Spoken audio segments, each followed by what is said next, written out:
네, 가장 관심을 끄는 이슈에 대해 집중적으로 분석해보는 라이브 이슈 시간입니다. 오늘은 전병율 연세대 보건대학원 교수 나와주셨습니다. 안녕하십니까? 네, 안녕하십니까? 네, 류민정 아나운서 첫 번째 키워드 전해주시죠.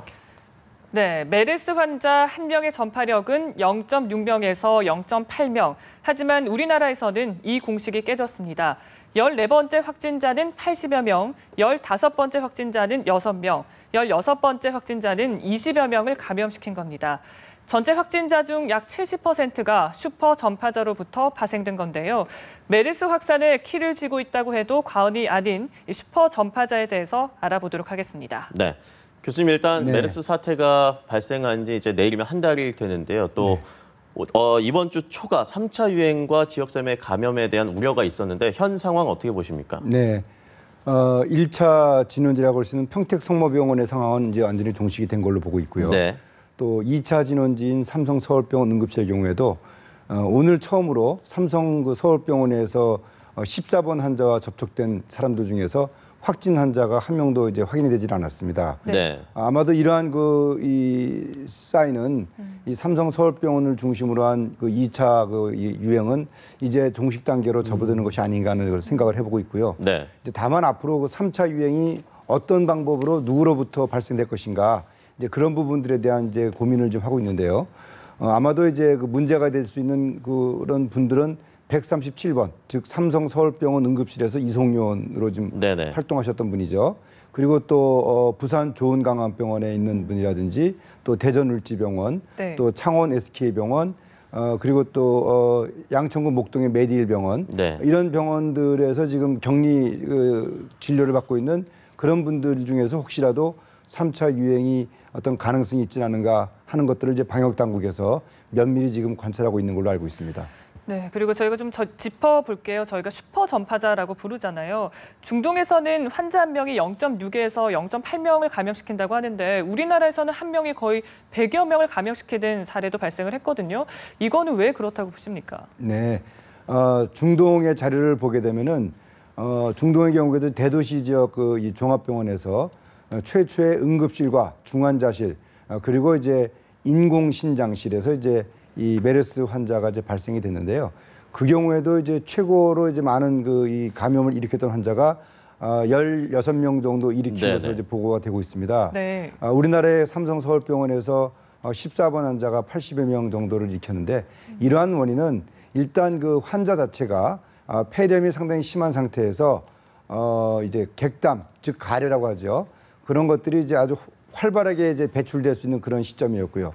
또 이 주변 환경이 응급실이라는 환경, 즉 전국적으로 이제 몰린 이 중증 환자들이 아주 과밀하게 모여 있는 그런 응급실이라는 환경에서 이 환자분이 또 3일이라는 기간 동안 어떻게 보면은 감염으로부터 완전히 무방비 상태로 방치가 돼 있었던 거기 때문에 그 3일이라는 기간 동안에 상당히 많은 그런 접촉과 또 바이러스가 배출됐기 때문에 주위에 있는 많은 환자들 그리고 또 보호자 또 의료진까지도 감염시킨 것으로 보고 있습니다. 네.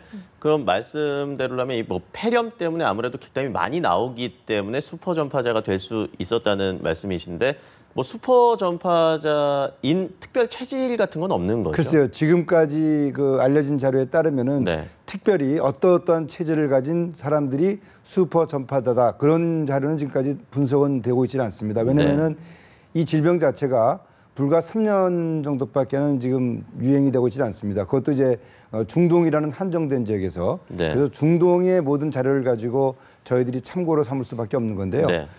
중동의 자료를 보더라도 어떤 특별한 유전적 이 특징을 가진 분이라든지 또 연령대라든지 그런 것에 따라서 특별히 슈퍼 전파자가 될 수 있는 그런 뭐랄까 성향이 있다라고 알려져 있지는 않습니다. 네, 14, 15, 16번 환자가 이제 한 100여 명 정도의 감염자를 만들었는데 그들 나이가 이제 30대, 40대라서 좀 젊으면 더 강해지는 거 아니냐.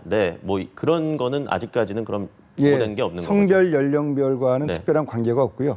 다만 이제 그 당시에 환자의 증상이라든지 또 그 환자가 위치해 있는 어떤 그 환경 그런 것들이 아무래도 단기간 내에 많은 환자들에게 감염을 시킬 수 있는 그런 요인으로 작용을 하는 것으로 알려져 있습니다. 네. 어쨌든 이제 슈퍼 전파자가 나오지 않아야 할 텐데 이 가능성에 대해서는 좀 어떻게 보십니까? 네, 앞서 말씀드린 것처럼 이제 그 삼성서울병원 응급실에서 그 환자 이송 역할을 했던 그 52세 남자분이죠. 137번 환자분인데 그분이 이제 그 최초 증상 발생일이 이제 6월 2일이고 네. 그리고 이제 6월 10일자로 이제 그 확진 그 검사를 받고 13일 날 확진 판정을 받았는데요. 네. 10일 이후는 격리가 된 거죠. 그러니까 이제 2일부터 10일까지 이분이 응급실에서 환자 이송 그 작업을 했단 말이죠. 그 기간 동안에 환자를 이송하는 과정에서 얼마나 그런 그 객담 가래가 이제 그 다른 환자들에게 그 전파가 됐는지 네. 또 그리고 이제 일상생활을 하는 가운데서 특히 이제 지하철을 이용해서 출퇴근했는데 그런 과정에서 혹시 또 이분이 그 전파시킬 수 있는 가능성은 없는지 그런 두 가지의 어떤 그 이 트랙을 지금 살펴보고 있는데 다행히 이제 아직까지 이 질병 자체가 그 일반 사회 환경 즉 그 지역 사회에서의 어떤 감염 그 사례가 없고 또 네. 실제로 이 바이러스가 밀폐된 공간이 아닌 그런 일반적인 이 오픈된 개방된 환경에서는 그 감염력이 대단히 떨어진다는 그런 보고가 있거든요. 네네. 그래서 1차적으로는 이 일상생활을 하는 가운데서의 어떤 접촉은 지역사회 감염과는 그렇게 특별히 관계는 없을 것으로 생각을 하고 있습니다만 네. 당분간은 좀 지켜봐야 되겠죠. 그러나 네. 이제 응급실에서의 환자 이송 과정에서 과연 어떤 접촉이 있었는지 이제 그것도 우리가 최대 잠복기인 24일까지 네. 그 당시 접촉했던 환자분들의 어떤 증상을 면밀히 관찰하면서 추가 확진 환자가 과연 얼마나 발생할 것인지 보건당국이 면밀히 이제 주시를 해봐야 될 것 같습니다. 네. 이 사태가 길어지다 보니까 계속해서 나오는 얘기가 변이 가능성인데요. 네. 바이러스 변이 가능성 어떻게 보십니까? 네, 아무래도 많은 분들이 이 메르스 바이러스의 어떤 전파력이라든지 네네. 또 특별히 이렇게 한 사람이 많은 환자를 감염시켰다는 점들 때문에 지금 이 14번 환자 특히 변이가 있는 것이 아닌가 그 많이들 걱정들 하시는 것 같습니다. 그래서 보건당국에서 그 1번 환자로부터 바이러스를 네네. 분리해가지고 유전자 염기서열 분석을 한 결과 99.5% 해서 변이가 아니다라고 발표를 했는데 네. 14번 환자로부터 역시 또 유전자 그 염기서열 분석을 하겠다고 네. 어제 발표를 했습니다. 검사 결과가 이제 발표가 되면은 네. 변이 여부가 판정될 수 있을 것 같습니다. 네. 계속해서 다음 표들을 알아보겠습니다. 네, 현재 전체 메르스 환자 중 병원 관련 종사자는 17%에 달합니다. 병원 환자와 환자 가족 및 방문객에 이어서 세 번째로 높은 수치인데요. 메르스 환자를 치료하는 최전선에 서 있기 때문에 그만큼 감염 위험성도 높은 겁니다. 하지만 의료진을 위협하는 것은 메르스뿐만이 아닙니다. 육체적 또 정신적으로 극도의 피로를 겪고 있는 의료진, 이들을 위한 대책은 없는 건지 알아보도록 하겠습니다. 네. 의료진들의 감염이 계속해서 늘어나고 있습니다. 어제 이 방사선사 같은 경우에는 네. 방호복을 입고 있는데도 감염이 됐는데요. 네. 뭐 초반에는 뭐 메르스에 대한 무지라던가 아니면 뭐 정보 공유가 부족해서 그렇게 네. 감염됐다고 할 수 있지만 지금 또한 이렇게 감염이 일어나는 것은 이만큼 메르스 바이러스가 어떤 감염력이 강하다 이런 얘기일까요? 네. 사실 그 일선 의료 현장에서 네. 늘 이 감염에 노출되어 있는 가장 위험 집단이 의료진들입니다. 네. 이번 그 메르스 이 사태로 우리가 알 수 있었던 것처럼 특히 이제 얼마 전 그 중환자실에서 심폐소생술을 했던 간호사분이 레벨 D 등급의 보호복을 입고 있음에도 불구하고 감염이 돼서 많은 분들에게 충격도 주고 또 상당한 그 심적 그 아픔도 좀 주셨는데요. 네. 보호복을 했지만 어떤 경우에 이제 그 감염이 될 수 있는 경우라면요. 그 간호사처럼 한 3시간 정도 심폐소생술을 하다 보니까 뭐 땀도 나고 뭐 그렇죠. 고글도 흘러내리고 네. 또 마스크도 흘러내리고 하니까 무의식적으로 이렇게 손으로 근데 손은 그 환자의 그 분비물이 다 오염되어 있는 상태이기 때문에 상당한 양의 바이러스가 이제 묻어 있는 거죠. 네. 그런 과정에서 이제 그 감염이 될 수가 있겠고요. 또 그리고 또 환자 자체의 어떤 확진 판정을 받기 이전에 의료진들이 그걸 모르는 상태에서 무방비 상태로 네네. 진료를 한 경우 또 감염이 됐을 수 있겠고요. 또 이번에 방사선 그 기사 같은 경우는 충분히 본인이 이제 마스크를 썼는데도 불구하고 환자가 이 조사 결과에 따르면은 그 바로 안면부에 기침을 몇 번 했다고 네. 하더라고요. 아마 그때 이 호흡기 감염은 아니더라도 이 피부에 그런 분비물이 묻어가지고 그 피부에 묻은 그 이 분비물을 손으로 이렇게 만졌을 때 네. 그때 이제 감염되는 또 경로가 있습니다.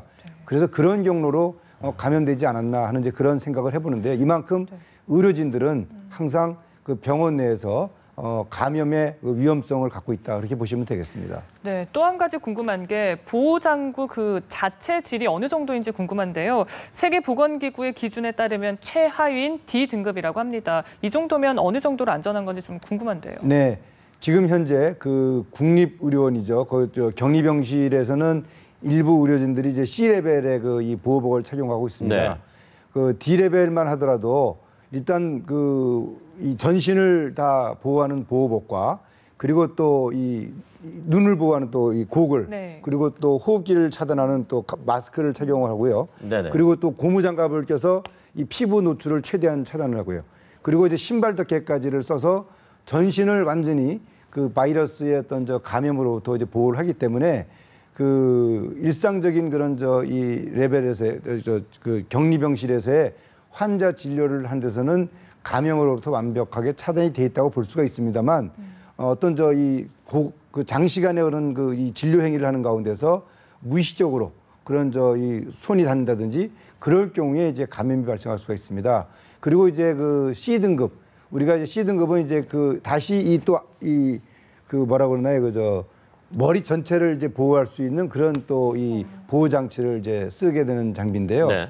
이제 그게 통상적으로 그 에볼라 같은 그런 이제 그 고위험 이 병원체를 취급할 때 사용하는 레벨이고요. 그다음에 이제 B등급, A등급은 이제 생물학전이라든지 유해 화학 물질 그런 것들을 취급하는 과정에서 쓰는 보호 레벨이죠.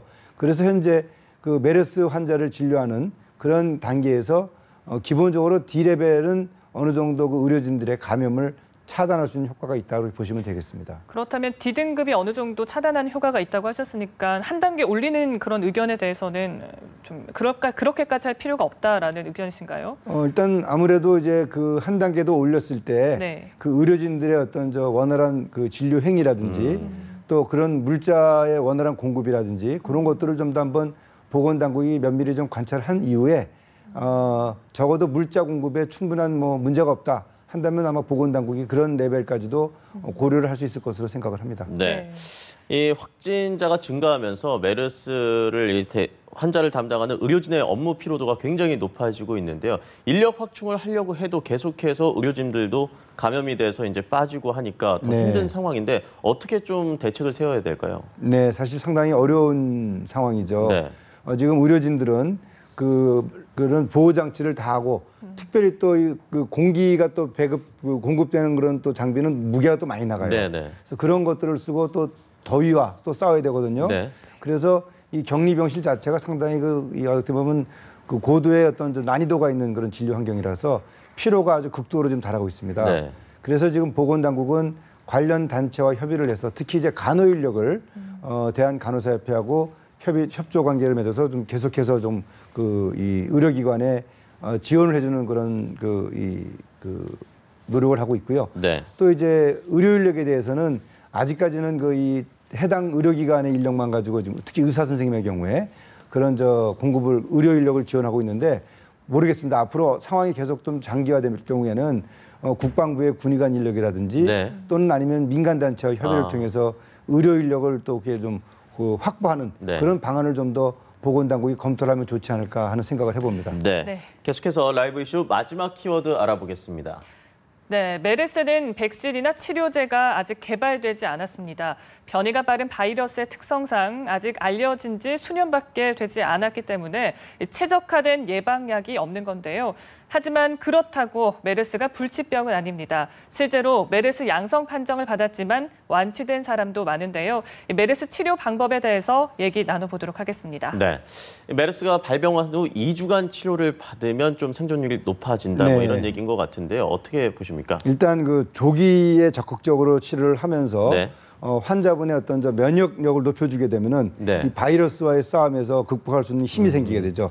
이 메르스 바이러스 감염의 최고의 진료 원칙은 환자의 면역력을 높여주는 네. 방법입니다. 그리고 또 그럼에도 불구하고 폐 기능이 악화돼서 호흡이 곤란할 경우에 그럴 때는 이제 인공호흡기를 이제 장착을 해서 호흡을 지원해주고요. 그리고 또 신장 기능이 어려울 때는 또 혈액 수속을 통해서 노폐물을 제거해주는 그런 노력을 하고 있는데요. 기본적으로 항생제 같은 경우도 이제 그 염증을 이제 방지할 수 있는 그런 차원으로 사용을 하고 네. 있고요. 또 특별한 항바이러스는 없지만 인터페론이라든지 그런 정도의 그 항바이러스를 사용해서 그 바이러스와의 싸움에서 좀 더 보조적인 그런 네. 지원 활동을 해줄 수 있도록 노력을 하고 있습니다. 네, 항바이러스나 해열제 이런 거를 이용하는 걸로 알고 있는데요. 네. 그 이외에 또 다른 방법은 혹시 없을까요? 그러니까 말씀드린 것처럼 이제 호흡이 어려울 때 그럴 때 이제 그 인공호흡기를 장착을 시켜줘서 환자의 호흡을 지원해 준다든지 네. 또 이게 또 콩팥을 또 이 바이러스가 집중적으로 공격을 합니다. 네네. 그렇게 되면 이제 콩팥 기능이 마비가 돼서 우리 체내에서 노폐물을 배출시켜주는 그 기능이 상실되기 때문에 네. 그 인공적으로 혈액 투석을 시켜줌으로써 노폐물을 바깥으로 배출해주는 그런 장치를 쓰죠. 그게 이제 그 혈액 투석기라는 게 되겠습니다. 네. 그 마지막으로 그 회복한 분들의 혈장을 이용해서 이 네. 혈장을 넣는 그 방법은 어떨까요? 효과가 있을까요? 네, 이제 과거에 그 에볼라가 이제 유행했을 때 네네. 그 콩고에서 한번 그 완치된 환자의 혈액 전혈을 이제 수혈해 준 경우가 있었는데요. 네. 최근에는 이제 그 미국에서 그 에볼라 치료 과정에서 완치된 그 환자의 그 혈장을 그 환자에게 이 제공을 해서 치료 효과를 높이고자 하는 시도는 있었습니다. 네. 그러나 이것이 아직까지 어떤 확실한 치료 효과가 있다고는 알려져 있지 않습니다만은 어쨌든 간에 완치된 환자의 그 혈장 속에 있는 항체라든지 그런 단백질을 통해서 치료받고 있는 환자의 어떤 이 그 면역 기능을 높여주는 효과를 네네. 기대하고자 혈장 치료를 하고 있습니다. 그러나 현재 그 우리나라에서 사용했던 그런 그 실적이 아직까지 치료 효과는 그렇게 높은 것으로는 알려져 있지 않습니다. 알겠습니다. 좀 하루빨리 이 사태가 진정됐으면 좋겠습니다. 오늘 말씀 여기까지 듣겠습니다. 감사합니다. 고맙습니다. 네, 감사합니다.